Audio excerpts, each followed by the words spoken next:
بسم الله الرحمن الرحيم. قل أوحي إلي أنه استمع نفر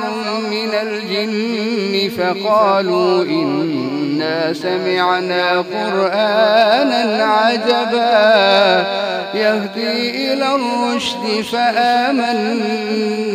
به ولن نشرك بربنا أحدا وأنه تعالى جد ربنا ما اتخذ صاحبة ولا ولدا وأنه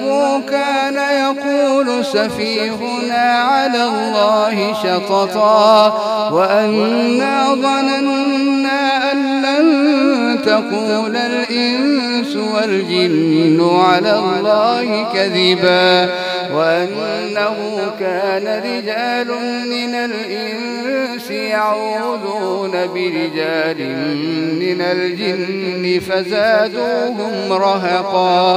وأنهم ظنوا كما ظننتم أن لن يبعث الله أحدا وأنا لمسنا السماء فوجدناها ملئت حرسا شديدا وشهبا وأنا كنا نقعد منها مقاعد للسمع فمن يستمع الآن يجد له شهابا رصدا وأنا لا ندري أشر أريد بمن في الأرض أم أراد بهم ربهم رشدا وأنا منا الصالحون ومنا دون ذلك كنا طرائق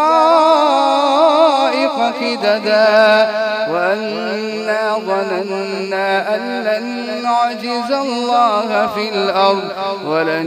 نعجزه هربا وأنا لما سمعنا الهدى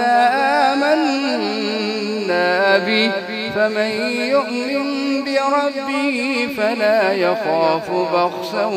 ولا رهقا وأنا منا المسلمون ومنا القاسطون فمن أسلم فأولئك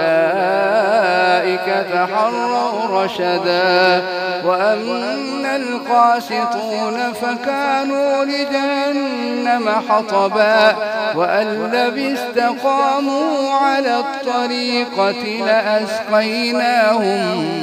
ماء غدقا لنفتنهم فيه ومن يعرض عن ذكر ربه يسلكه عذابا صعدا وأن المساجد لله فلا تدعوا مع الله أحدا وأنه لما قام عبد الله يدعوه كادوا يكونون عليه لبدا قل إنما أدعو ربي ولا أشرك به أحدا قل إني لا أملك لكم ضرا ولا رشدا قل إني لن يجيرني من الله أحد ولن أجد من دونه ملتحدا إلا بلاغا من الله ورسالاته ومن يعص الله ورسوله فإن له نار جهنم خالدين فيها أبدا حتى إذا رأوا ما يوعدون فسيعلمون من أضعف ناصرا وأقل عددا قل إن أدري أقريب ما توعدون أم يجعل له ربي أمدا عالم الغيب فلا يظهر على غيبه أحدا إلا من ارتضى من رسول فإنه يسلك من بين يديه ومن خلفه رصدا ليعلم أن